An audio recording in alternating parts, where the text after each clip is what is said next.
Welcome to my channel. Let's learn English together. I froze. The teacher asked me a simple question in English, and I couldn't answer.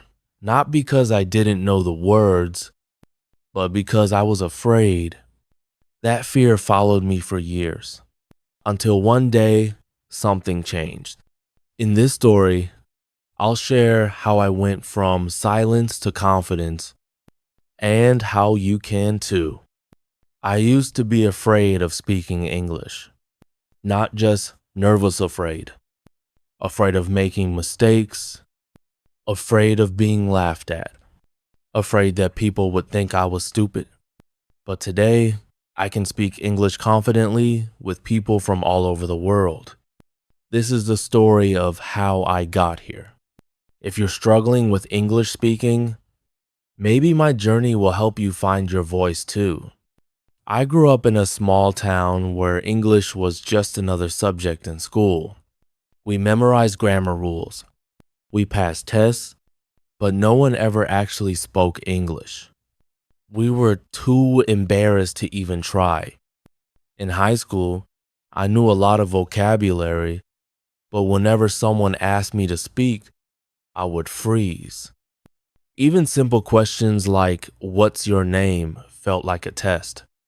One time, a foreign visitor came to our class.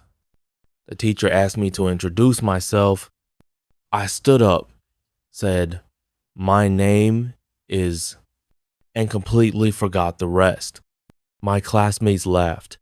That day, I promised myself, I'll never speak English in public again. That promise almost became permanent. Years later, I got a job in a company that worked with foreign clients. Suddenly, English wasn't just a subject, it was a requirement.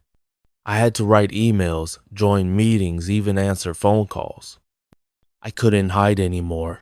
At first, I panicked. I made grammar mistakes.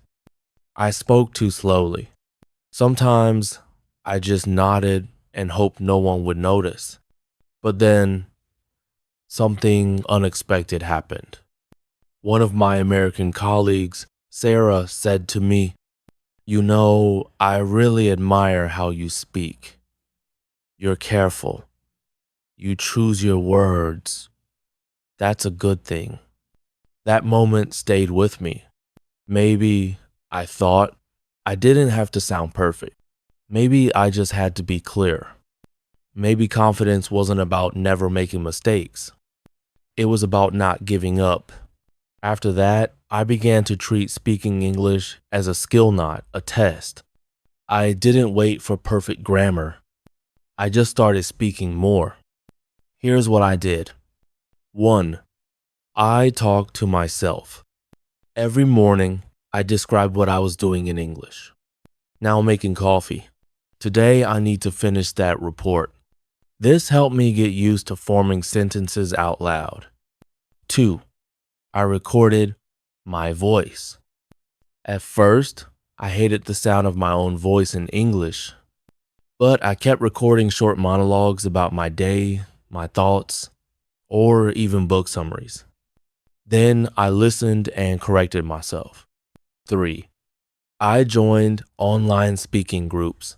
Speaking with strangers online was scary, but it gave me a safe space to make mistakes and grow. We would choose a topic, speak for a few minutes, and give each other feedback. Little by little, I stopped hesitating. I stopped translating in my head. Words began to flow. One day during a Zoom meeting, I said something funny by accident. I mixed up 2 words. Everyone laughed, including me. But instead of feeling ashamed, I smiled because I knew what had just happened. I had made a mistake and survived. No one judged me. They liked that I was trying. That moment gave me more confidence than any textbook ever could. I began to see mistakes not as failures, but as steps forward. Every mistake meant I was using the language. Every correction was a new lesson. Today, I still have an accent. Sometimes I forget a word or use the wrong tense. But I no longer feel fear when I speak English. I feel free. Here's what I've learned. Confidence comes after action, not before. You don't need perfect English, you need brave English. The more you speak, the easier it becomes. I've given presentations in English. I've made international friends. I've even taught others how to overcome their fear just like I did. If you're reading this and still feel scared to speak English, I understand. I've been there, but I promise you, your voice matters. Even if it's not perfect, even if it's shaky. Start small. Talk to yourself. Join a group. Make mistakes. Keep going. One day, you'll look back and realize you don't just speak English. You own it. That's the power of confidence. That's the reward for never giving up.